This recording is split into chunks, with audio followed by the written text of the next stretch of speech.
So hey students, welcome to another video. ये question series है junior equations के लिए इन टू वेरिएबल्स। आपको उसमें ढेर सारे क्वेश्चंस की प्रैक्टिस होनी चाहिए। चैप्टर बहुत इंपॉर्टेंट था, ठीक है। तो आज हम लोग एग्जाम्पलर के कुछ इंपॉर्टेंट क्वेश्चंस देखेंगे जिनको आपको एटलीस्ट पता ही होना चाहिए। ये क्वेश्चंस आपको एग्जामिनेशन के पहले आना चाहिए और ये टाइप के क्वेश्चंस ही यूजुअली बोर्ड में पूछे जा सकते हैं, ठीक है।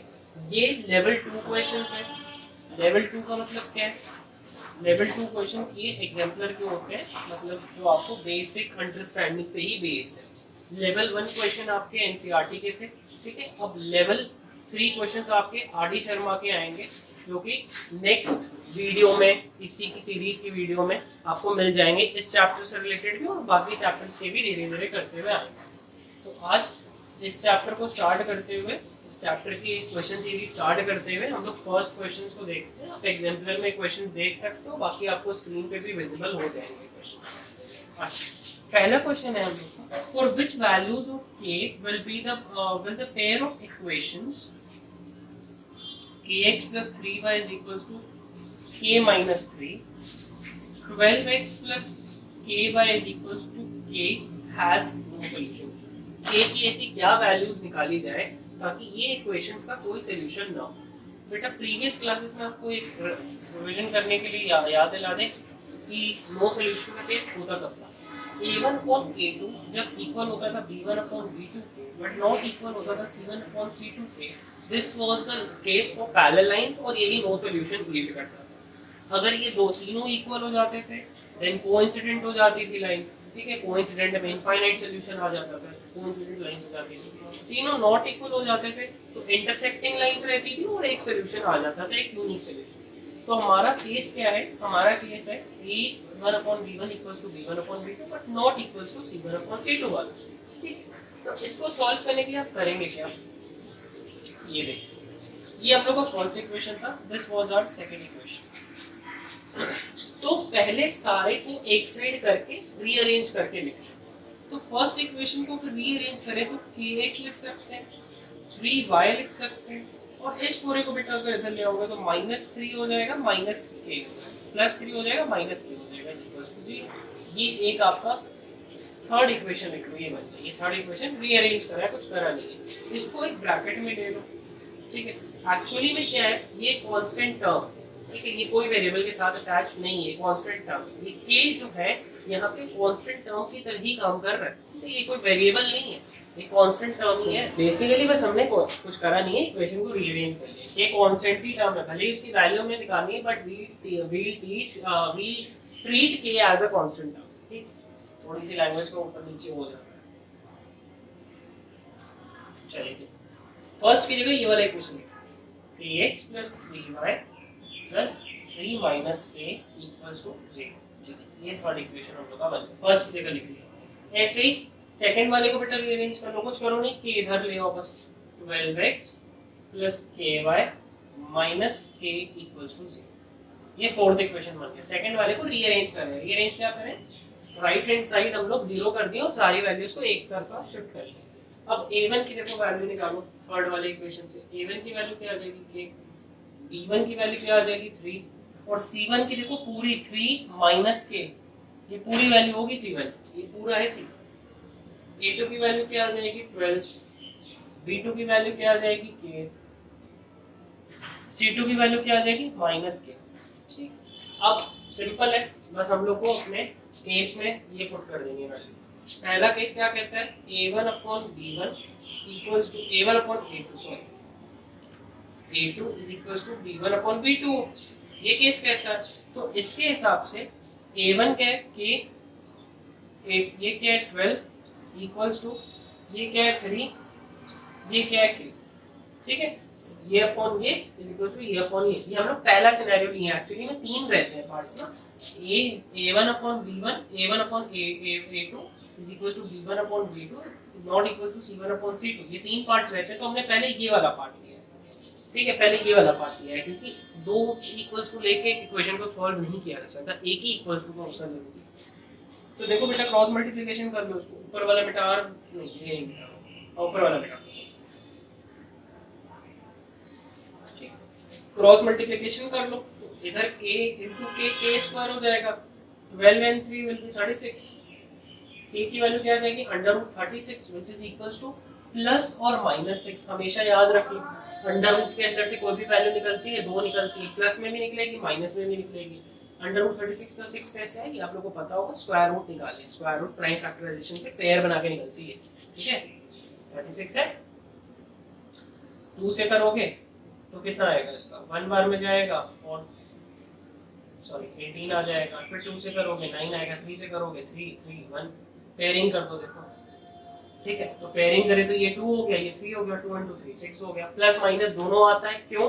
क्योंकि अंदर हो सकता था -36 और -36 का पेयर रहता, या फिर +36 और +36 का पेयर रहता। प्लस का रहता तो प्लस आता, माइनस का रहता तो माइनस बाहर आता, ठीक।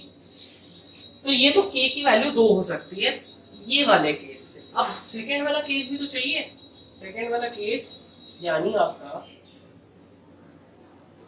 b1/b2 not equal to c1/c2 भी तो होना चाहिए, ये भी तो इक्वेशन होना चाहिए। या फिर देखो ये वाला पार्ट ले लो, ठीक है, या फिर b और c वाला ले लो, या फिर b c नहीं लेना है तो a और c वाला पार्ट ले लो, इट्स योर चॉइस, ठीक है।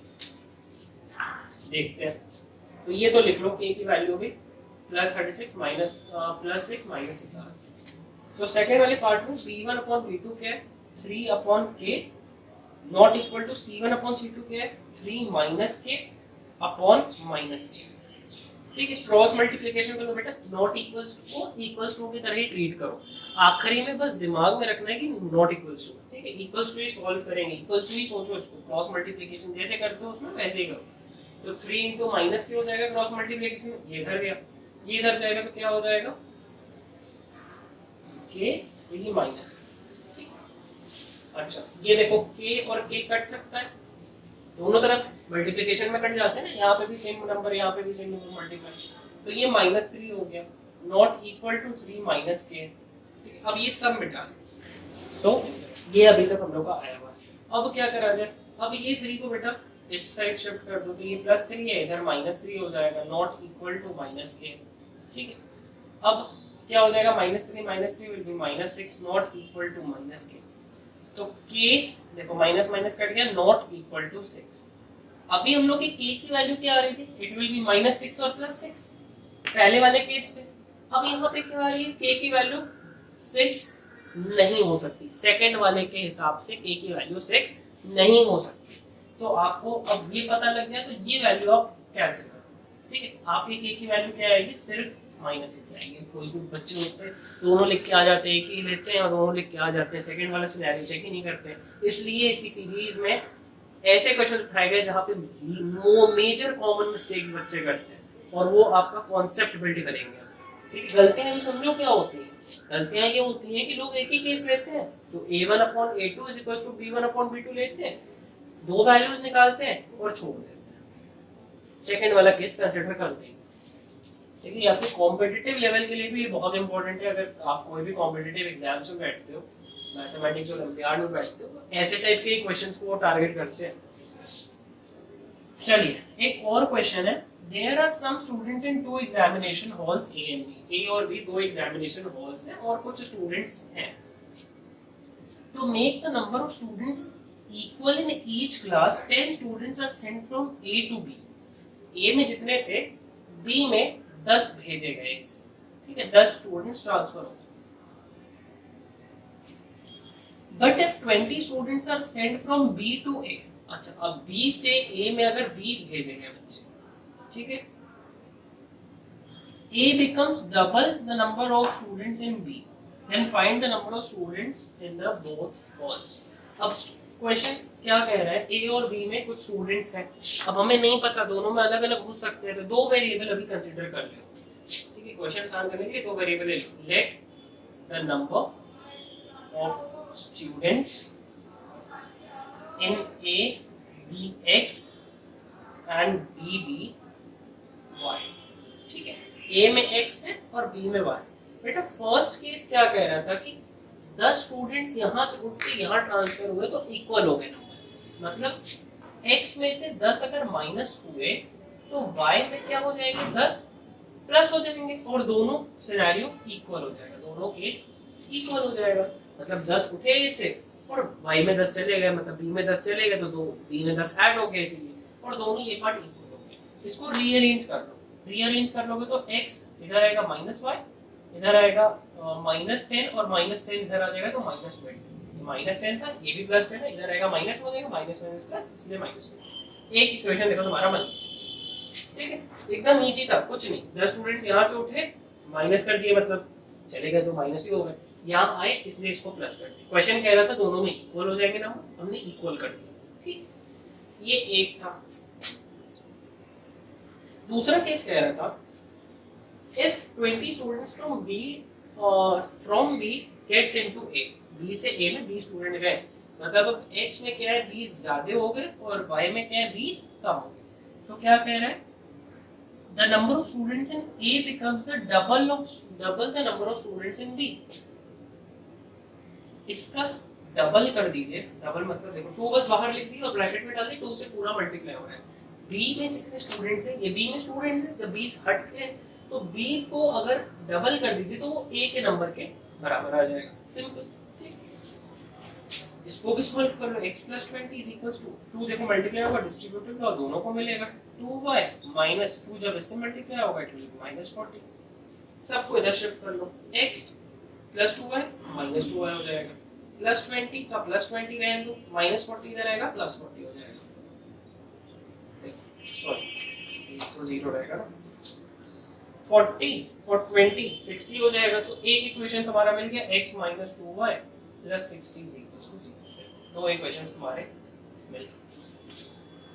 अब इन दोनों को तुम साइमल्टेनियसली सॉल्व करो, एलिमिनेशन से सॉल्व करो, ये आपकी मर्जी है, but from my perspective I will solve it by elimination method, क्योंकि हमें वो बहुत इजी लगता है और मेरा हाथ उस पर भी सेट है, ठीक है। I am a teacher but मेरा हाथ एलिमिनेशन पे इसलिए सेट है क्योंकि यूजुअली उसको ही ज़्यादा इस्तेमाल करता है, और आप लोग को भी यही कहा जाएगा, एडवाइस मेरी यही रहेगी, एलिमिनेशन से प्रैक्टिस करना और प्रॉब्लम सॉल्व करने की। सब्स्टिट्यूशन अगर मेथड मेंशन रहेगा तब करना, नहीं मेंशन रहेगा यूज एलिमिनेशन मेथड, सबसे ईजी है, ठीक। x - y - 20 ये आपको हैंडी हो जाएगा, पता है क्या, अगर आप इस पे प्रैक्टिस मानोगे एलिमिनेशन के 11 12 में आपको बहुत हैंडी हो जाएगा। x - 2y + 60 = 0, कुछ मत करो, देखो x और x सेम है तो इनको इसी तरह कैंसिल कर दो। कैंसिल कैसे करोगे, इसको -1 से मल्टीप्लाई कर दो, ठीक है, -1 से मल्टीप्लाई कर दो। ये इक्वेशन को लिख लेना, इक्वेशन 3 इक्वेशन 4 केस बना लेना बेटा, इस पे लिखने का तरीका नहीं बता रहे, इस पे सॉल्व करने का तरीका बता रहे हैं इस वीडियो में, ठीक है। तो लिखने का तरीका पहले वीडियो में आप देख सकते हो कैसे लिखा जाता है एक एक इन्फॉर्मेशन, और 10th में आपको तो अब तक लिखना आपको आता भी होगा, ठीक है। ये मैथ्स है। -1 से जैसे ही आपने मल्टीप्लाई करा तो left hand side right hand side दोनों से मल्टीप्लाई होगा, इसमें कोई चेंज नहीं होगा। लेफ्ट हैंड साइड मल्टीप्लाई होगा तो सारे साइन क्या हो जाएंगे, चेंज हो जाएंगे। ये प्लस का था माइनस में, ये माइनस में था प्लस में, ये भी प्लस में हो जाएगा तुम्हारा, ठीक। नहीं सॉरी, ये माइनस में हो जाएगा ना, ये प्लस में था माइनस में हो जाएगा, और 0 से मल्टीप्लाई होगा तो कोई फर्क ही नहीं पड़ा। पूरे इक्वेशन को -1 से मल्टीप्लाई करके लिख लेंगे, मल्टीप्लाई इक्वेशन 4 नहीं है 2 ही तो है, 2 नहीं 4 ही है, ये रीअरेंज कर दिए थे ना, 4 बाय -1, ठीक। देखो दोनों को जब ऐड करोगे, ये देखो इस साइड को जब ऐड करोगे सेम है, और ऑपोजिट साइड कट गए, प्लस माइनस माइनस हो जाता है, 2 में से 1 जाएगा, सिर्फ y बच जाएगा, minus minus will be plus and it will B 80, 60 + 20 80 होता है, और माइनस का आएगा क्योंकि ये, तो y की वैल्यू देखो डायरेक्टली 80 आ गई। x की वैल्यू निकालनी है, y की वैल्यू कहीं भी रख दो, y की वैल्यू 80 यहाँ रख दो, यहाँ रख दो, तो क्या आ जाएगी, x = 2, तो x ये वाले इक्वेशन से निकाल लें, ठीक है, ये वाले से x - 80 - 20 = 0, x - 100 = 0, x = 100, minus minus plus हो गया, प्लस होके माइनस का साइन आएगा, बड़ी वाली बात है, तो x की वैल्यू 100 आ गई, ये दोनों की वैल्यू आ गई। तो इसी तरह ये भी क्वेश्चन सॉल्व हो गया, तो ये बहुत इजी था। कॉन्सेप्ट रिलेटेड है क्वेश्चंस, कॉन्सेप्ट को आपको बिल्ड करना है, ठीक है। सो अगला क्वेश्चन हम लोग का क्या है, graphically solve the following pair of equations. देखो बेटा ग्राफ वाला इक्वेशन है, बहुत इजी है, कुछ नहीं, ग्राफ वाला आपको पहले भी कराया गया, ठीक है। फाइंड द रेशियो ऑफ ये नया है, find the ratio of areas of 2 triangles formed by the lines representing the equation with x axis and the line y axis. कह रहा है, देखो एक इक्वेशन आपको दिया गया है 2x + y = 6, एक इक्वेशन आपको दिया गया 2x - y + 2 = 0। अब एक काम करो, एक काम ये करो कि ये दोनों इक्वेशन का यूज करके लाइन बना दो। लाइन कैसे बनाते हैं, पहले एक इक्वेशन लो, ये वाला x y ऐसे लिख लिया और ऐसे डब्बा बना दो। देखो अब x को अगर बेटा 0 रखे, ये 0 से मल्टीप्लाई होगा, पूरा खत्म हो जाएगा। तो y की वैल्यू क्या आ गई, 6 आ गई। ठीक है, कोई भी एक यूनिक पॉइंट के लिए एक और दूसरा यूनिक पॉइंट, एक यूनिक वैल्यू ऑफ x आएगी। एक अगर यूनिक वैल्यू y की लेते हो, एक x की अगर यूनिक वैल्यू लेते हो तो y का ही आंसर आएगा। ठीक है, एक लाइन को रिप्रेजेंट करता है इसलिए y की वैल्यू 0 ले लो, y की वैल्यू 0 ले लो, तो ये खत्म, 2x = 6 हो जाएगा। x की वैल्यू क्या आ जाएगी, 6/2 which is = 3। ठीक है, दो पॉइंट्स आपको मिल गए, ये नोट करके रख लो दोनों पॉइंट्स।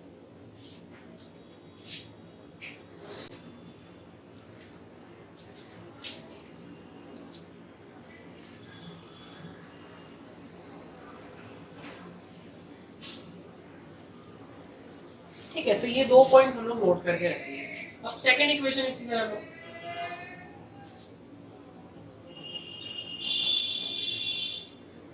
एक्स वाई लिख लो और ठीक है डब्बा बना लो। x की वैल्यू एक बार 0 लो, 0 हुई, ये गायब हो गया, -y + 2 उधर जाएगा, -2 हो जाएगा, माइनस माइनस कट, y की वैल्यू। ठीक है, इजी, कुछ नहीं है, ये 0 हो गया, मल्टीप्लाई होगा 0 से, ऑब्वियसली इट विल बिकम 0, और y की वैल्यू यू हैव गॉट 2। अब x की वैल्यू y की वैल्यू 0 लो, ये खत्म हो जाएगा। सो 2x + 2 = 0, 2x will be -2, x is equals to -2/2 which is -1, plus minus minus आता है। ठीक, तो इसकी वैल्यू -1 आ गई। ये भी पॉइंट्स दोनों लिख लो। ठीक है, ये सेकंड वाले इक्वेशन के लिए स्पेसिफिक है पॉइंट्स। तो बेटा चलो अब ग्राफ बनाते हैं। ग्राफ स्केल से नहीं बन रहा है तो मे भी आंसर मेरा अलग आए, कॉन्सेप्ट पे जाना, आंसर पे नहीं। आप लोग ग्राफ पेपर पे अगर प्रॉपर्ली करोगे आप लोग का आंसर ठीक है, मेथड सही फॉलो करना है बस ये। 1 2 3 4 5 6 तक ले रहे हैं। देखो हाईएस्ट पॉइंट हम लोग का 6 आ रहा है,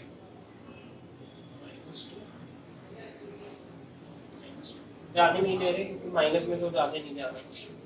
1 2 3 4 5 6 1 -1 -2 -3 -5। इसको ड्रॉ कर लिया करो अच्छे से, y लिख दो, इसमें x लिख दो, x डैश लिख दो, y डैश लिख दो। ठीक है, नेगेटिव पोर्शन निकालना है।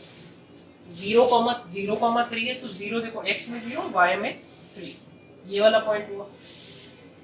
फिर क्या है 6,0 है, x में 6 है y में 0 है, ये वाला पॉइंट हुआ। इसके थ्रू एक लाइन बना लो। ठीक है, स्केल लेके थोड़ी सी लंबी लाइन खींच लेगा। अब दूसरा क्या है तुम्हारा,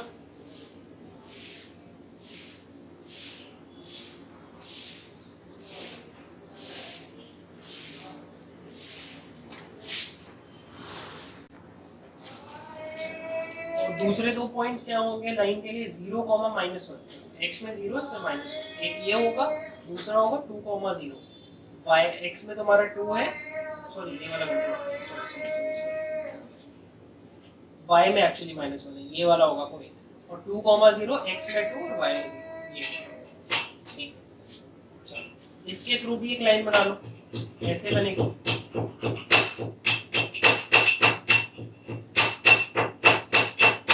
क्या पूछ रहा था, ये तो लाइन तुमने बना दी। ठीक है, find the ratio areas of two triangles formed by the line representing this equations with x axis and with y axis.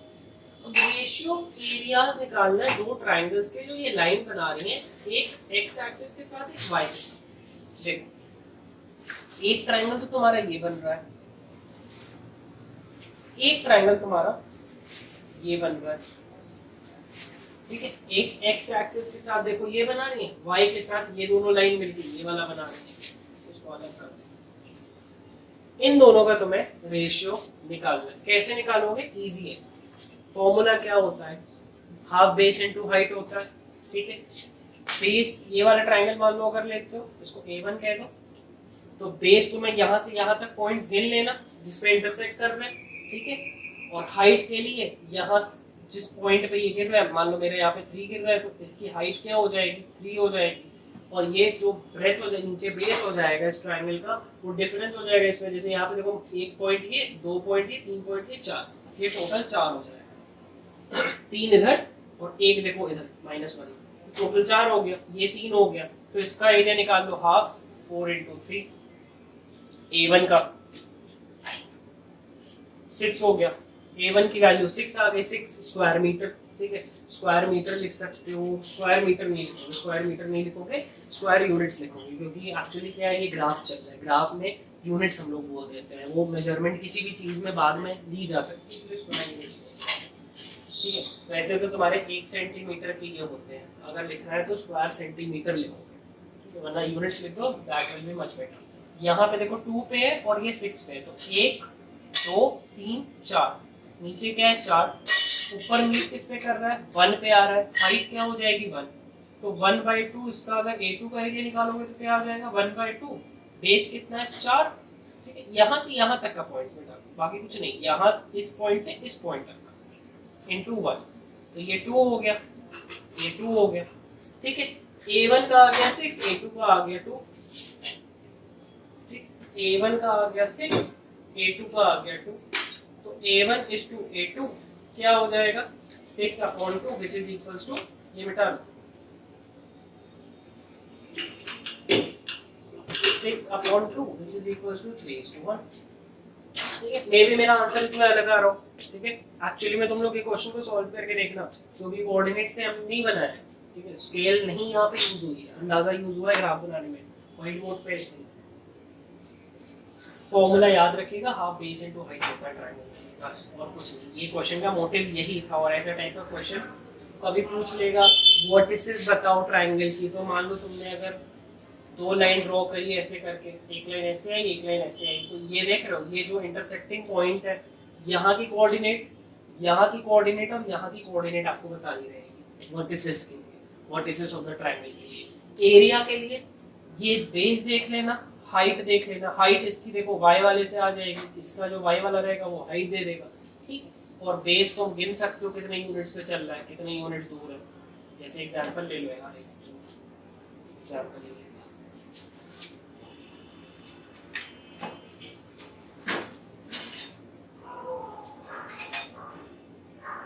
मान लो ये पॉइंट 3 पे आ रहा है, ये मान लो यहाँ पे 2 पे गिर रहा है, ये मान लो 1 पे गिर रहा है, यहाँ 6 पे आ रहा है। ठीक है, 6,0 है ये, 1,0 है ये, 3,0 पे सॉरी ये 1 पे आ रहा है। ठीक है, तो बेस में देखो कितना आया, यहाँ पे 1 था, 1 से लेके 6 तक का कितना हो जाएगा? 1 से लेके 6 तक का क्या हो जाएगा? 1 के बाद क्या आएगा? 2 आएगा, मान लो 3 आएगा, 4 आएगा, 1 2 3 4, बेस क्या हो गया? 4, हाइट क्या हो गई? 3, तो हाफ 3 4 × 3, इसको सॉल्व कर लो, आंसर आ जाएगा एरिया के लिए।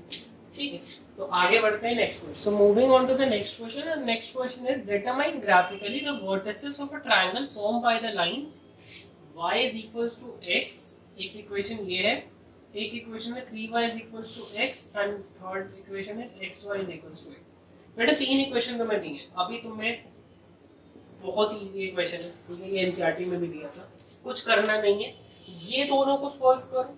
ठीक है, ये दोनों को सॉल्व करो, 2 पॉइंट्स तुम्हें यूनिक मिल जाएंगे, इन दोनों को सॉल्व करोगे। अभी मेथड बता रहे हैं कैसे करना है, एक पॉइंट्स यूनिक x और यूनिक y मिल जाएंगे सॉल्व करने के बाद। एक्चुअली में होता क्या है, ये 3 लाइंस कुछ ऐसे रहेंगी,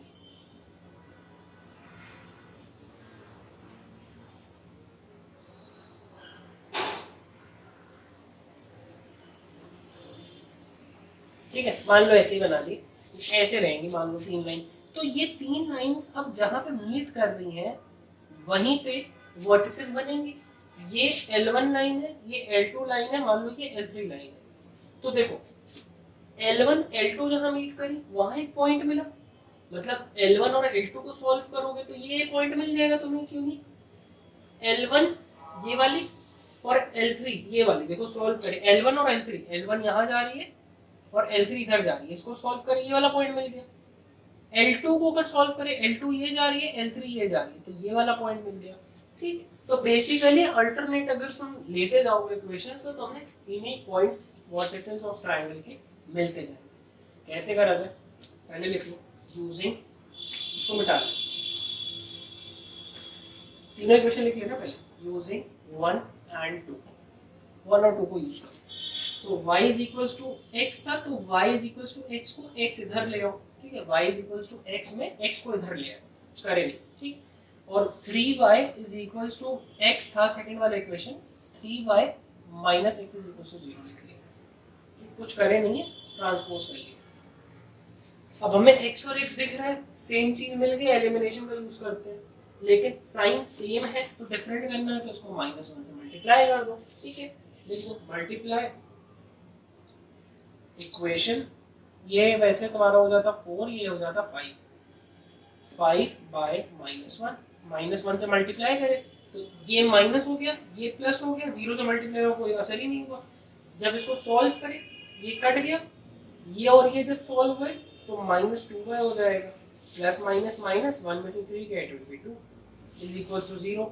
y की वैल्यू क्या आ जाएगी, 0 बाय -2 विच इज 0, y की वैल्यू 0 आ, ठीक है। मेरा अंदाजा मतलब जो ग्राफ बना रहे थे वो ठीक था, ठीक है। चलो y इज इक्वल्स टू 0 आ गई, x की वैल्यू निकालो, y की 0 रखो, फर्स्ट इक्वेशन में रखो यहाँ पे, x की जैसी तो y की जैसी तुम 0 रख के x की भी क्या आ जाएगी, y minus x is equals to 0, y की 0 रखो, x की भी क्या आ गई, x is equals to 0, x की 0 y की 0, एक पॉइंट तुम्हें मिल गया 0,0, एक वर्टेक्स तुम्हें मिल गया, ठीक। अब इसी तरह सेकंड का लेते हैं,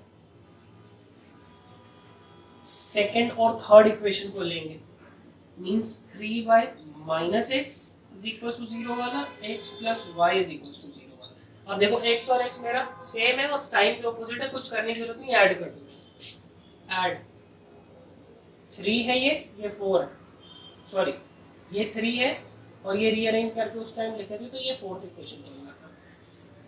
ऐड 4 and 3, इक्वेशन के नाम लिख दिया करो 3 4, एग्जामिनर पे अच्छा इफेक्ट पड़ता है।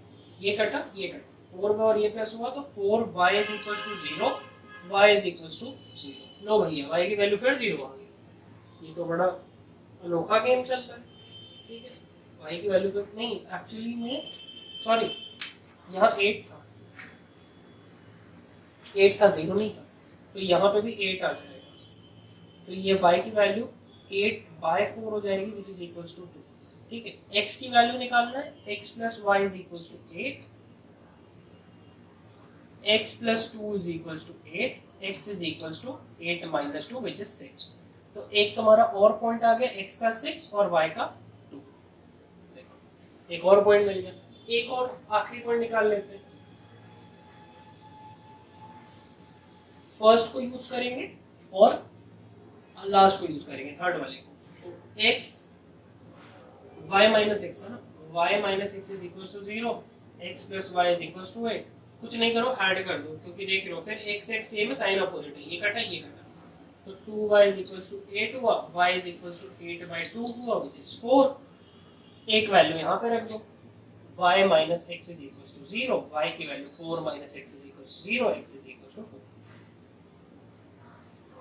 तो 4, तीसरा पॉइंट 4,4, ठीक है। तो तुम्हें ये 3 पॉइंट्स 3 वर्टिसेस मिल गए, ऑल्टरनेट इक्वेशन को लेके सॉल्व कर लो, यूनिक पॉइंट्स तुम्हें इंटरसेक्शन के मिल जाएंगे। आखिर लाइंस तो इंटरसेक्ट ही ना कर देंगे, ट्रायंगल बनाते हो क्या होता है, एक लाइन ये इंटरसेक्ट करी तो एक पॉइंट मिल गया, एक लाइन ये इंटरसेक्ट करी तो ये मिल गया, एक लाइन ये इंटरसेक्ट करी तो ये मिल गया।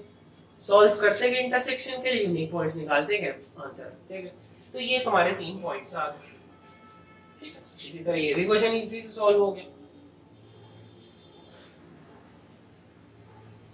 So you have to be crisp with your concept, else questions are very easy for your board examination. और आपके कॉम्पिटिटिव में जो है एग्जामिनेशन में असली क्वेश्चन बनते हैं, बोर्ड तो खैर हलवा रहते हैं, बट बोर्ड में सिलेबस कम कर देगी, ये बार बार कहा इसलिए जा रहा है आपसे कि सिलेबस अगर कम है तो कंपटीशन बढ़ जाता है, नॉट फॉर 90%, फॉर 95 to 100% के लिए आपका कंपटीशन रहता है यूजुअली, ठीक है। अब 90% के लिए आप भूल जाइए, वो सिनेरियो नहीं रहा पहले जैसा कि 90% लाना है, 90% लाना है। तो बेटा सिनेरियो चेंज हो गया, अब 95 to 100 के लिए आपको टारगेट करना पड़ेगा, क्योंकि सिलेबस जब इतनी ईजी आ रही है, चैप्टर्स देख लो, अभी स्टार्टिंग करे थे वीडियोस बनाने और 3 चैप्टर्स ऑलमोस्ट खत्म हो गए, और वो 3 चैप्टर्स को अगर आप अच्छे से अगर पढ़ लो ना, जितना अभी कंटेंट दिया है, तो वो 4 चैप्टर्स क्वाड्रेटिक भी खत्म हो गए, तो चारों के आपके आराम से क्वेश्चंस बन जाएंगे, ठीक है, बनने लगेंगे आराम से बोर्ड के क्वेश्चंस भी, अगर कॉन्सेप्ट अगर अच्छा कर लो वीडियो देख। सो बेसिकली जब इतनी जल्दी सोचो इतना सिलेबस खत्म हो सकता है, तो पूरा सिलेबस कराने में तो टाइम नहीं लगने वाला, ठीक है। तो जब इतनी जल्दी सिलेबस खत्म होगा तो बोर्ड इज एक्सपेक्टिंग दैट कि आपके नंबर्स अच्छे आए, at least board should not accept, you should accept that कि आपके क्वेश्चंस अच्छे हैं, एक्सपेक्ट करना चाहिए आपको। चलिए नेक्स्ट क्वेश्चन पे बढ़ते हैं। Ankita travels 14 kilometre to her home partially by rickshaw and partly by bus। थोड़ा अपने घर से स्कूल की तरफ जा रही है, नहीं घर की तरफ जा रही है, घर की तरफ जा रही है रिक्शा से, कहीं से भी जा रही है, स्कूल से जा रही है, चलो कहेंगे स्कूल में अंकिता बहुत मिलती होंगी तुमने, स्कूल से घर की तरफ जा रही है, और वहां पे क्या है, आधे रास्ते रिक्शा से गई, आधे रास्ते बस से। अब क्या हुआ, she takes half an hour if she travels 2 kilometer by rickshaw and then remaining distance by bus। अब 2 किलोमीटर रिक्शा से गई और बाकी बस से गई, तो उसको कितने लगे, हाफ आवर लगे। हाफ आवर लिख लो बेटा, क्योंकि ये किलोमीटर में चल रहा है, आर में ही रखो, हाफ मतलब 1/2 होता है। On the other hand if she travels 4 kilometre bye rickshaw, अच्छा ये 4 किलोमीटर अगर ट्रैवल करती रिक्शा से, तो बाकी डिस्टेंस अगर बस से ट्रैवल करती तो 9 मिनट लगते हैं इसको, 9 मिनट लॉन्गर लगते हैं, मतलब half, she takes 9 minutes longer, half plus 9/60, 9/60 का गेम समझ लो क्या है बेटा, 9 मिनट्स थे। अगर आर में कन्वर्ट करना रहता है, बड़े यूनिट में जा रहे हैं तो डिवाइड करते हैं, इसीलिए हमने 60 से इसको डिवाइड कर दिया, ताकि हम लोग का ये भी आर में आ जाए। आधा घंटा तो लगा था, अब इतना आर और लगेगा, 9/60 आर और लगेंगे इसको, ठीक है। तो ये आपका 2 सिनेरियो हो गया। अब इस पे आगे क्या लिखा है, find the speed of rickshaw end of बस, स्पीड निकालनी है, कुछ करो मत, जो कह दिया उसको एक्स और y, let the speed of rickshaw be x and bus be y. तो अब क्या हुआ, दोनों की स्पीड एक्स और वाई हो गई। अच्छा, अब कभी भी स्पीड डिस्टेंस टाइम का अगर क्वेश्चन है तो याद रखना, speed is equals to distance upon time, speed is equals to distance upon time, ये चीज याद रखना। तो स्पीड इसकी x थी और इसकी y थी। अब जब 2 किलोमीटर ये ट्रैवल करी है इससे, तो 2 किलोमीटर मान लो इससे ट्रैवल करी है,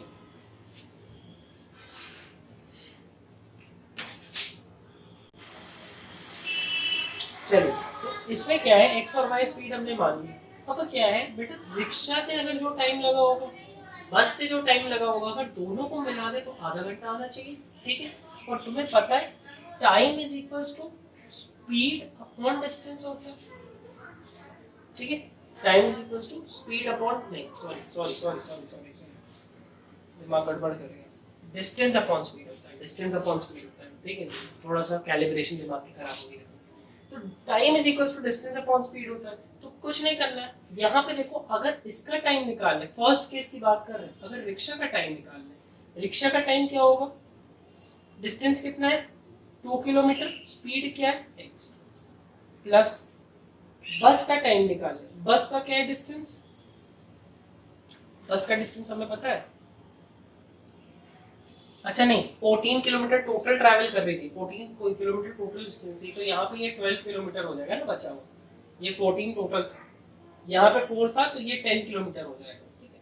पूरा डिस्टेंस दिया था तो बस का निकल जाएगा, बस का क्या है 12 किलोमीटर डिस्टेंस है, स्पीड y है, ठीक है। ये टाइम है रिक्शा का, ये टाइम है बस का, इन केस 1, ठीक है। ये इक्वल्स टू 1/2 आना चाहिए, आधा घंटा आना चाहिए, रिक्शा और बस प्लस करें आधा घंटा मिलना चाहिए, तो ये आपका इक्वेशन 1 बन जाता है। अब एक चीज जानो, एक चीज ये जानो, तरीका आपको बताया जा रहा है कि आपको कैसे सॉल्व करना है, ठीक है। ये वाला जो पॉइंट है ना, ये वाला आपका एक सिलेबस में पार्ट रहता था पहले कि reduction of equation in linear and उसका फॉर्म रहता था रिडक्शन का। तो रिडक्शन का फॉर्म यहाँ पे लगेगा जो कि आपके सिलेबस में नहीं है, बट आप इक्वेशन बनाने का तरीका सीख लो। ये क्वेश्चन देने का मेरा मोटिव ही यही था कि एक बार आपके दिमाग में तरीका जाए कि वर्ड प्रॉब्लम से डील कैसे करनी है सिचुएशंस में। बट ये आपका पार्ट है रिडक्शन का, रिडक्शन का पार्ट इस टाइम आपके सिलेबस से हट चुका है, ठीक है। तो मे भी आपको ऐसा क्वेश्चन एक्सपेक्ट नहीं करो, ठीक। तो ये तो फर्स्ट केस में। सेकंड केस में भी देख लो, अगर रिक्शा का टाइम बस का टाइम प्लस कर दे तो ये आना चाहिए। रिक्शा का टाइम क्या है 4, डिस्टेंस 4 है, डिस्टेंस अपॉन स्पीड होता है टाइम, स्पीड कितनी है x है, प्लस करो। बस का टाइम कितना है 10, स्पीड कितनी है y इक्वल्स टू 1/2 प्लस 9/60। ये इक्वेशन सेकंड बन गया। अब बेटा ये क्वेश्चन रिडक्शन वाला है, इसलिए आगे सॉल्व नहीं किया जा रहा है। मेरे हिसाब से रिडक्शन वाला क्वेश्चन तुम्हारे इसमें सिलेबस से हट चुका है, तो रिडक्शन वाला हम नहीं कर रहे। रिडक्शन बेसिकली क्या है, ये देखो नीचे आ रहा है बस, तो यहाँ पे एक दिक्कत हो जाती है। नीचे अगर x आता है तो उसको हमें किसी तरह हम एजम्पशन लेते हैं, जैसे मान लेते हैं a = 1/x, तो ये क्वेश्चन 2a हो जाता है, ऐसे ये b हो जाता है। तो x और y नीचे सेट के एक लीनियर फॉर्म नॉर्मल ले लेते हैं और हम लोग सॉल्व कर लेते हैं इक्वेशन को। बट यहाँ पे रिडक्शन वाला पॉइंट तुम्हारे सिलेबस में नहीं है। ये क्वेश्चन कराने का मोटिव क्या था, डिस्टेंस और टाइम वाला तुम्हारा दिमाग में क्लियर हो जाए कि सिचुएशन अगर आएगी तो लेना कैसे है क्वेश्चन को, ठीक है। तो हो सकता है वहाँ पे इंफॉर्मेशन डिफरेंट हो, तो तुम्हारा क्वेश्चन भी डिफरेंट तरीके से इक्वेशन देने लगे। बट इक्वेशन बनेगा कैसे, बेस कैसे बनेगा, ये बताना मेरा काम है। ये क्वेश्चंस को आगे नहीं सॉल्व करेंगे, ये वाले। आगे बढ़ते हैं। A person rowing at the rate of 5, ये बहुत इंपॉर्टेंट है। ये वाला जो क्वेश्चन कराने जा रहे हैं बहुत इंपॉर्टेंट है ये, क्योंकि आता है आपके बोर्ड में 2-3 बार आ चुका है ऐसा टाइप का question. A person rowing at the rate of 5 km/h in still water takes thrice as much time in going 40 km upstream and as in going 40 km downstream. Find the speed of stream. अब एक चीज जानो, कभी भी तुम नदी में तैरो, नहीं भी तैरो तो एक चीज जानो, अगर तुम स्ट्रीम की डायरेक्शन में तैरोगे, जिस डायरेक्शन में वो फ्लो कर रही है, तो तुम्हारी स्पीड बढ़ जाएगी। क्यों बढ़ जाएगी, एक स्ट्रीम भी अपनी स्पीड से फ्लो कर रही है और तुम भी जब वहां पे तैर रहे हो कुछ स्पीड से, तो तुम्हारी स्पीड, ठीक है, योर स्पीड प्लस स्ट्रीम की स्पीड दोनों मिलके एक स्पीड बन जाएंगे और वो दोनों स्पीड से तुम तैरोगे। ये रिलेटिव वेलोसिटी का कॉन्सेप्ट है, 11th में काइनेमेटिक्स में आते हैं बहुत ज्यादा, ठीक है। तो दोनों की स्पीड एक हो जाएगी। बट अगर तुम ऑपोजिट डायरेक्शन में बेटे ट्रैवल कर रहे हो, अगर मान लो स्ट्रीम के अगेंस्ट तुम ट्रैवल कर रहे हो, तो क्या होगा कि तुम्हारी स्पीड में से स्ट्रीम की स्पीड माइनस हो जाएगी। तुम्हारी में से माइनस होगी, स्ट्रीम में से नहीं माइनस होगी। मतलब ये कहने का है कि स्ट्रीम की पहले नहीं लिख के माइनस करेंगे तुम्हारी स्पीड। बात को समझने की कोशिश करो, तुम्हारी स्पीड जाती है तभी तुम स्ट्रीम की स्पीड को काट के आगे चले जा रहे हो। तो इसीलिए स्ट्रीम की स्पीड पहले लिखोगे और फिर पहले अपनी स्पीड लिखोगे फिर स्ट्रीम की माइनस करोगे, because your speed is more than that of stream, ठीक है। तभी तो तुम आगे बढ़ पा रहे हो, उसको तोड़ पा रहे हो तभी ना। अच्छा, ये चीज एक्सपीरियंस आपने तब भी करा होगा जब आप बहुत ज्यादा थंडरस्टॉर्म पड़ते हो, उसमें साइकिलिंग या फिर रनिंग कर रहे हो या फिर वॉक नॉर्मल कर रहे हो, ठीक है। उसमें भी एक्सपीरियंस करा होगा, जब हवा चलती है तो जिस डायरेक्शन में हवा के अगर ऑपोजिट डायरेक्शन में चलते हैं तो हल्का सा वेव लगता है पीछे की तरफ, हल्की सी स्पीड कम होती है। लेकिन in the direction of air जब जाते हो तो हल्का सा जैसे लगता है कोई पुश दे। सो ये कॉन्सेप्ट आपको पता होना चाहिए। अब आगे बढ़ते हैं क्वेश्चन की तरफ। क्वेश्चन बहुत ईजी है, कुछ है क्या पूछ रहे हैं, find the speed of stream. यहाँ पे बेटा दो चीज एक्चुअली में दो वेरिएबल कंसिडर करना पड़ेगा, दो वेरिएबल का इक्वेशन है। तो पहले क्या करा जाए, दिया क्या है, a person rowing at the rate, अभी हम लोग को निकालना क्या, find the speed of stream, stream की स्पीड निकालनी, ये चीज है। तो पहले लिख लो, let the speed of stream be x, stream की स्पीड को एक्स मान, ठीक है। ये निकालना है तो उसको तो मान ही लो, एक और वेरिएबल नहीं है जो कि कैसे आएगा देखो। A person rowing at the rate of 5 km/h in still water, still water में स्पीड कितनी है 5 km/h, स्टिल वाटर है ये, ठीक है। Takes thrice as much time in going 40 km upstream, जब अपस्ट्रीम जाएगा बेटा, जब अपस्ट्रीम जाएगा अपस्ट्रीम मतलब ऊपर की तरफ जाएगा तो 3 गुना टाइम लगेगा उसको, 3 टाइम्स उसका टाइम लगेगा। देखो दूसरी चीज टाइम नहीं दी है, ठीक है, speed is equal to distance upon time में स्पीड की बात कर रहा है ये, डिस्टेंस स्पीड की बात कर रहा है in terms of still water, but एक स्पीड तो नहीं दी है, वो निकालनी है, ठीक है, एक टाइम नहीं दिया है एंड टाइम भी है, टाइम भी वाई, टाइम को वाई, टाइम दूसरा क्वांटिटी नहीं दी, उसको वाई मान। थोड़ा सा इधर उधर करके क्वेश्चन सॉल्व होता है तो ध्यान दीजिए इस क्वेश्चन में। अपस्ट्रीम में जब ऊपर जा रहे हो तो क्या सिचुएशन हो जाएगी, S is equal to D upon T, formula होता है स्पीड कितनी होगी तुम्हारी 5 माइनस एक्स हो जाएगी, स्ट्रीम तुम्हें ढकेलेगी इसलिए तुम्हारी स्पीड और स्ट्रीम की स्पीड माइनस हो गई, ठीक है। डिस्टेंस 40 दिया हुआ है, टाइम क्या लग रहा है 3y लग रहा है, 3y क्यों, y टाइम लग रहा था नीचे जाने में कम टाइम लगेगा, स्ट्रीम के नीचे उतरते हो सीढ़ी ना, स्टेयरकेसेस नीचे उतरते हो कम टाइम लगता है, स्ट्रीम में नीचे जाने में कम टाइम लग रहा था। जब तुम डाउन स्ट्रीम जा रहे थे तुम्हारी स्पीड 5 प्लस एक्स हो जा रही थी, स्ट्रीम के साथ तुम्हारी भी स्पीड मिल जा रही थी, डिस्टेंस उतना ही था 40 किलोमीटर और टाइम कितना लग रहा था वाई, लेकिन नीचे जाने ऊपर जाने के समय 3 गुना टाइम हो गया, थ्राइस हो गया टाइम, तो 3y हो गया। अब देखो यहाँ पे 2 इक्वेशन तुम्हारे बनने लग रहे हैं, अब ये 2 इक्वेशन को सॉल्व तुम कैसे करोगे, तरीका देखो, ठीक है। अब क्रॉस मल्टीप्लिकेशन नहीं करेंगे, क्रॉस मल्टीप्लिकेशन करोगे तो एक कॉम्प्लिकेशन आ जाएगी, कॉम्प्लिकेशन क्या होगी, 3/5 से मल्टीप्लाई होगा, 3/x से मल्टीप्लाई होगा तो xy वाला टर्म एक आने लगेगा, और ये प्रॉब्लम हम लोग के लिए, हम लोग उसको सॉल्व थोड़ा दिमाग से करेंगे, हम लोग इस दोनों इक्वेशन को डिवाइड करेंगे। क्यों डिवाइड करेंगे बेटा, अगर इसको डिवाइड करोगे तो ये और ये डिवाइड हो जाएगा, ये साइड में ये और ये जब डिवाइड होंगे तो y और y रेसिप्रोकल होके कट जाएंगे, थोड़ा सा दिमाग लगाओ, इसको 1 लिख लो, इसको 2 लिख लो,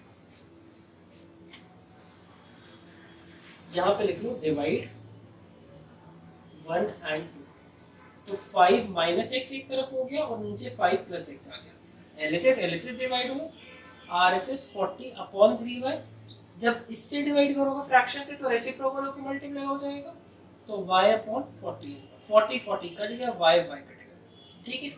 क्रॉस मल्टीप्लिकेशन अब कर सकते हो, यहाँ पे सिर्फ 3 बचा है, 3 इधर चला जाएगा, ये निकाल,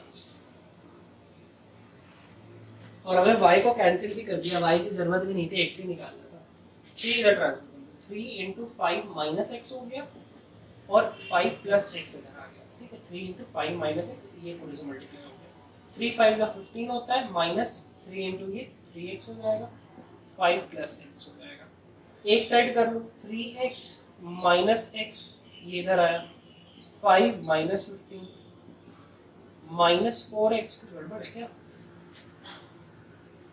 minus 4x is equal to ये करे माइनस 10 आ गया, ठीक है,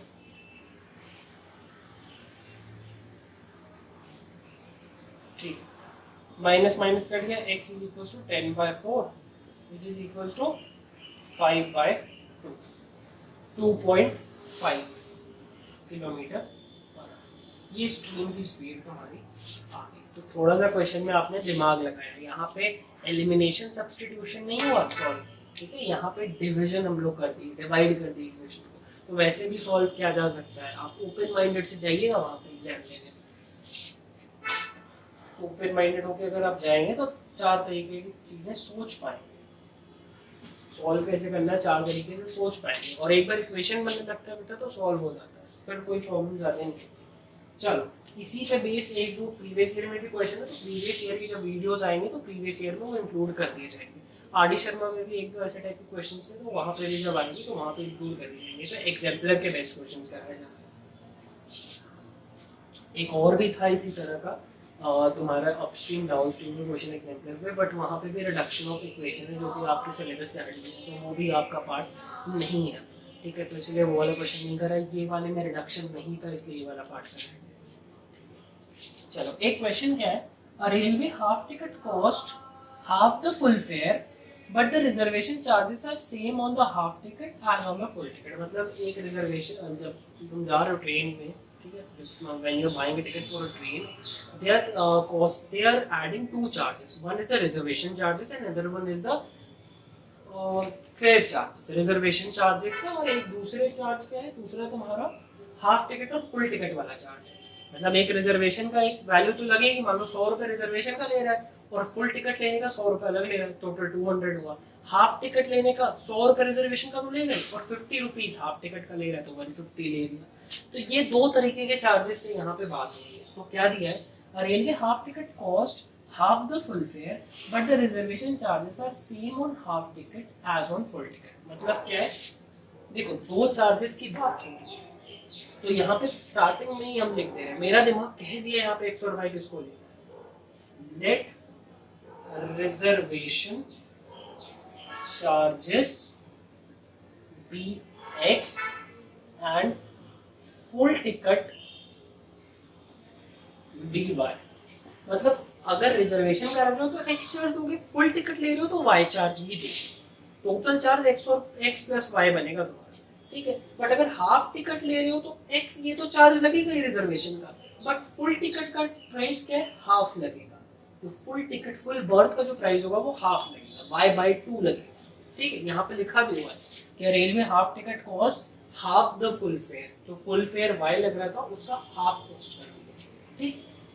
One reserved first class ticket from station A to B cost 2530। A से B तक जा रहे हैं, एक टिकट करा रहे हैं तो 2530 फुल टिकट का प्राइस लग रहा है। मतलब क्या है कि X reservation charges plus full ticket charges is equal to 2350। ये एक इक्वेशन हम लोग का देखिए बन रही है, दोनों चार्जेस को प्लस करें यू आर गेटिंग 2350, एक इक्वेशन आपका तैयार। दूसरा सिनेरियो क्या दिया है, and one reserved first class half ticket from station A to B cost, नहीं पूरा ही है, one reserved first class ticket and one reserved first class half ticket from A to B cost 3810। मतलब के station A से B में travel कर रहे हैं लेकिन एक तो फुल टिकट लिए, एक फुल टिकट लिए reservation charges plus full ticket charges, दूसरी हाफ टिकट लिए इसमें भी reservation charges plus half ticket के लिए y/2 चार्ज लगेगा, हाफ टिकट ली हो ना इसलिए y/2 लगा। ये हाफ टिकट के लिए पूरा कॉस्ट, ये फुल टिकट के लिए पूरा कॉस्ट, ठीक है। देख लो ऐसे, देख फुल टिकट हाफ टिकट, ये फुल टिकट के लिए कितना दिया था, ये है 3810, ये क्वेश्चन 2 है, ठीक है। Find full ticket class fair from station A to B and reservation charges on ticket. देखो अगर x और y नहीं स्टार्टिंग में भी समझ में आ रहा है, लास्ट में चले जाएगा वहां पे ही मिल जाएगा तुम्हें। फुल टिकट निकालने को कह रहा है और रिजर्वेशन चार्जेस को निकालने को कह रहा है, दोनों को एक्स और वाई हमने पहले ही कंसिडर कर लिया था क्योंकि अंदर मेरी लॉजिकल थिंकिंग कह रही थी कि इसको कंसिडर करना है। स्टार्ट क्वेश्चन करते करते आप लोग की भी ये सेट हो जाएगी, वरना नहीं अगर आ रही है तब भी लास्ट का पॉइंट पढ़ो, क्लियर हो जाएगा उनसे। ये दो इक्वेशंस आपके बन गए, इनको दो इक्वेशंस को सॉल्व कर लो। पहले ये वाला इक्वेशन सेकंड है ना, इसको ठीक तरीके से लिख लो। कैसे, x प्लस वाई ब्रैकेट हटा दें, x plus y by 2 is equal to 3810। x और x प्लस हुआ 2x हो गया, y और y बाई 2 प्लस होता है तो बेटा 3y बाई 2 हो जाता है। अगर ये आपको समझ में नहीं आया तो समझ लो कैसे होगा, y प्लस वाई बाई 2, ठीक है। एलसीएम लिए 2 हो गया, ये 1 हुआ, 1 के टेबल में कितने बार में 2 आता है, 2 बार में, तो ये 2 से मल्टीप्लाई होगा, 2y और y, 2y plus y 3y होता है, 3y हो गया। सारे लोगों को लेके एक साथ चलना है, ठीक है। कुछ बच्चों को अनफॉर्चुनेटली कहा नहीं जा सकता, देखो होता है सबके साथ होता है, कोई किसी चीज़ में अच्छा है, कोई किसी चीज़ में अच्छा है, कोई क्रिकेट में अच्छा है, कोई फुटबॉल में अच्छा है, ठीक है, कोई और कहीं अच्छा है। तो बेसिकली सब लोग एक जैसे नहीं हो सकते, तो कुछ कुछ लोगों को दिक्कत होती है, तो उन लोगों के लिए भी सोचना है। इसलिए कुछ कुछ बच्चे सोचते हो सर आप इतने बेसिक स्टेप्स क्यों बार बार कहते हो, तो बेटा ऐसा होता है कि हो सकता है आपको समझ में आ रहे हो, लेकिन हो सकता है कोई ऐसा बच्चा हो जिसको वो दिक्कत कर रहा हो। तो बेसिक स्टेप्स इसीलिए हम डिटेल्ड कर देते हैं ताकि लोगों को, सारे लोगों को समझ में, ठीक है। इवन वो अगर 9th का जस्ट 10th में आया और स्टार्टिंग में चैप्टर कर रहे हैं तो उसको भी समझ में आया चीजें हो क्या है। चलो, तो ये आपका हो गया 3y/2, 3y/2 हो गया और ये इक्वेशन आपका बन गया, इसको 3 कह दो,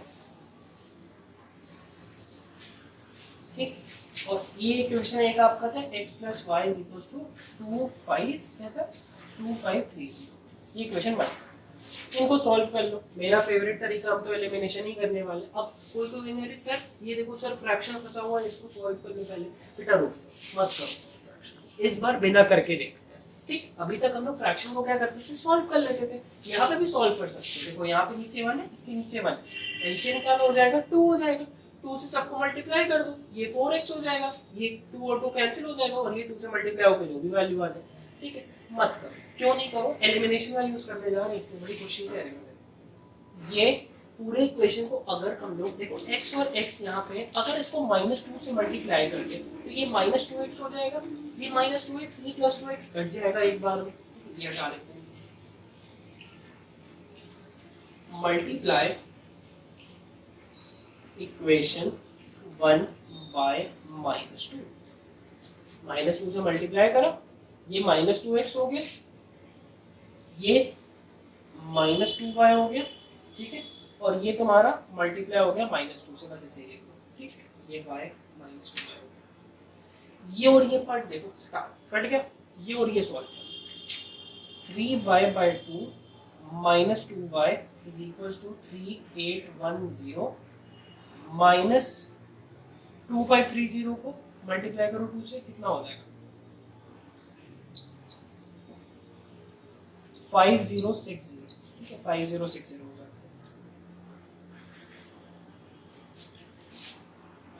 चलो ये ऊपर का सब मिटा लेते हैं। देखो यहाँ पे क्या है, 1 आ जाएगा, एलसीएम क्या हो जाएगा 2 हो जाएगा, ये 3y का 3y ही रहेगा क्योंकि नीचे 2 है इसके। -1 के टेबल में 2 कितने बार में आता है, 2 बार में, इसको 2 से मल्टीप्लाई करो, 2 × 2 4y हो गया।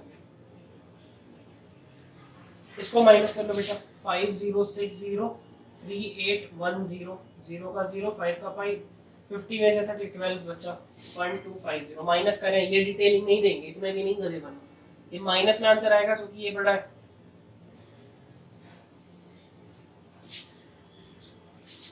Plus minus will be minus, -y आ जाएगा, 4 में से 3 गया, माइनस बचेगा, माइनस माइनस देखो कट जाएगा इससे, y की वैल्यू 1250 × 2 हो गई, विच इज इक्वल्स टू कितना हो जाएगा 2500। चलो 2500 हो गया y की वैल्यू। फुल फेयर का कॉस्ट क्या है 2500। अब तुम्हें क्या निकालना है, रिजर्वेशन चार्जेस। तो x + y की वैल्यू क्या थी 2530। ठीक है, y की वैल्यू क्या आ गई 2400, x + 2500 इज इक्वल टू 2530। उसको इधर पे लिख दो, x is equal to 2530 minus 2500, minus करें 30 आ गया, x की वैल्यू 30 आ गई। ठीक, तो इसी तरह एकदम आराम से हम लोग का ये वाला question. So coming towards the last question. Last question क्या है, Vijay had some bananas and he divided them into 2 lots A and B। दो बनानास 2 lots के हैं, A और B में डिवाइड करते हैं। ठीक है, he sold the first lot at the rate of ₹2 for 3 bananas, 2 रुपए के 3 बनाना बेचे। ठीक है, and the second lot at the rate of ₹1 per banana, ₹1 per banana बेचे। ठीक है, and got total 400। दोनों को बेच के बेटा इसको 400 रुपए मिले, सेलिंग प्राइस टोटल 400 रुपए की।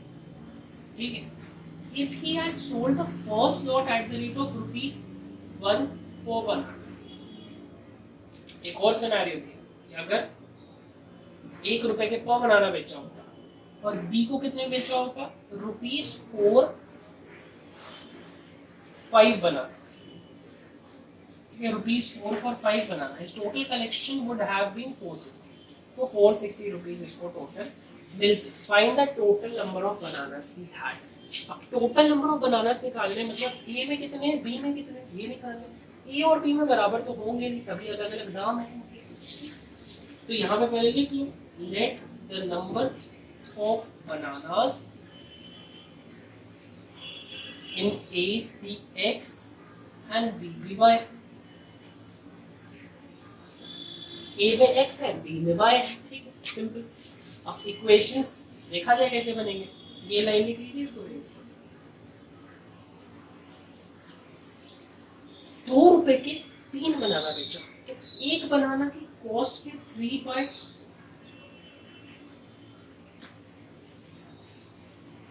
2/3 हो जाएगी एक बनाना की कॉस्ट। सिंपल सी बात करें यूनिटरी मेथड, 3 बनाना ₹2 के थे, एक बनाना 2/3 का हो जाएगा। इजी है, कुछ करे नहीं। तुमने यूनिटरी मेथड बचपन में सीखा होगा ना कि कॉस्ट जो दी रहती थी एक का निकालना रहता तो टोटल नंबर से डिवाइड कर देते थे।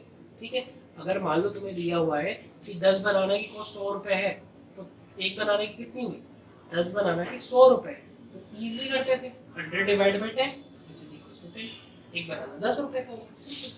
तो यहाँ पे भी यही करें, x बनाना थे इसके, तो x से मल्टीप्लाई कर दो, एक बनाना की कॉस्ट मल्टीप्लाई बाय जितने बनाना x में है, a में है, मल्टीप्लाई बाय x हो। मतलब एक बनाना की कॉस्ट ₹1 थी, 5 बनाने की क्या हो जाएगी ₹5। तो यहाँ पे सिंपली मल्टीप्लाई कर देंगे price.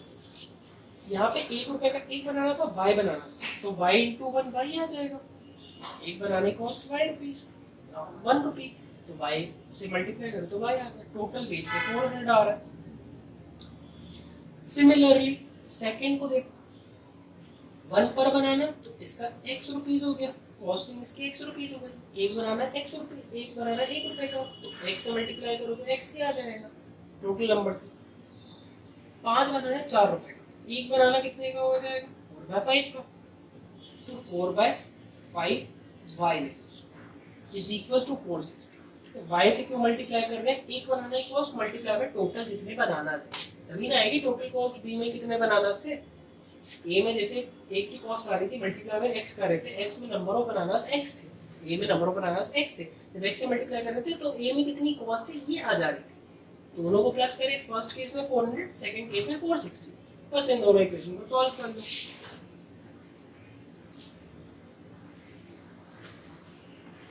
To by three x plus y is equal to 400। देखो बेटा इसको ना, इसमें यहाँ पे एलिमिनेशन से सॉल्व करना दिक्कत की बात है, क्योंकि ये देखो एक फ्रैक्शन में एक फ्रैक्शन में नहीं है, दोनों या फिर फ्रैक्शन फ्री होते तब काम हो जाए, तो इसमें फ्रैक्शन फ्री कर, इस पूरे इक्वेशन को 3 से मल्टीप्लाई कर, वहाँ पे लिख देना मल्टीप्लाई इक्वेशन 1/3, 1 इक्वेशन है ये 2 है, ठीक, इसको 3 से मल्टीप्लाई करें तो ये कट जाएगा सिंपल, ठीक है, तो ये क्या हो जाएगा 2x, ये हो जाएगा 3y is equal to 12। Similarly second वाले को देख लो, सेकंड वाला इक्वेशन क्या है, x plus 4/5 y is equal to 460। इसमें भी देखो 1 5 1 एलसीएम क्या होगा 5 से मल्टीप्लाई कर लो, ये 5 और ये 5 कट जाएगा, this will be 5x, this will be 4y and this will become 460, 5 जो भी आंसर है इक्वेशन 4। तो ये अपने दो इक्वेशन बन गए, इन दोनों को सॉल्व कर लीजिए, x और y की वैल्यू निकाल लीजिए, ये आपका होमवर्क है, ठीक है, ये सॉल्व करके x और y की वैल्यू निकाल लेना, करना कुछ नहीं है, देख लो x और x को बाय द वे तुम्हें एलिमिनेट करना, तो क्या करोगे, इस पूरे इक्वेशन को 5 से मल्टीप्लाई कर दो, तो x देखो 10 हो जाएगा, इस पूरे को -2 से मल्टीप्लाई कर दो, क्योंकि देखो x के प्लस और प्लस साइन थे, तो एक अलग साइन अगर करना है तो उसको माइनस से मल्टीप्लाई कर दे, 2 से क्यों मल्टीप्लाई करें, तो 5 × 2 भी तो 10 हो जाएगा, 5 और 2 के एलसीएम में कन्वर्ट करना है, ठीक है, 5 और 2 के एलसीएम में कन्वर्ट करना है। एक कोई नंबर को अगर सेम करते हैं, मान लो 3 और 5 को सेम करना रहता है तो क्या करते हो, एलसीएम लेते हो ना, एलसीएम निकालते हो, फिर उतने नंबर से मल्टीप्लाई करके एलसीएम इक्वल आ जाता है दोनों का, ठीक है, यहाँ पे भी वही करना है, 2 से मल्टीप्लाई करोगे ये भी 10x हो जाएगा, ये भी 10x हो जाएगा, ये माइनस का होगा तो कट जाएगा, ये भी मल्टीप्लाई होंगे उसी हिसाब से 3 और 2 और 5 और 2 से, और सॉल्व करके फिर वैल्यू निकाल लेंगे। तो ये वाला ट्राई करना है इक्वेशन। तो इसी के साथ आपके क्वेश्चन सारे हो गए, इसमें सारे ऐसे क्वेश्चंस लिए गए हैं जो एग्जाम्पलर में अच्छे थे, छोड़े वैसे क्वेश्चंस गए जैसे रिडक्शन वाले छोड़ दिए क्वेश्चंस, उम्मीद नहीं आएगा तुम्हारा रिडक्शन वाला सिलेबस से हट गया। तो बेसिकली चैप्टर में से अच्छे क्वेश्चन उठाए गए थे, ये अच्छे लेवल के क्वेश्चन थे एग्जाम्पलर के, और इसके अलावा एग्जाम्पलर में कोई खास क्वेश्चन नहीं, तो ये सब क्वेश्चन आपको आने चाहिए लगाने। इसके बाद आर.डी. शर्मा के क्वेश्चंस आएंगे, तो आर.डी. शर्मा वाले भी ट्राई करेंगे, थोड़े से और लेवल 3 के क्वेश्चन रहेंगे और अच्छे रहेंगे, और प्रीवियस ईयर की तो बाद में जब सीरीज आएगी तो प्रीवियस ईयर के क्वेश्चन आपको मिल जाएंगे। तो इसी के साथ ये वीडियो खत्म होता है, to see you in the next.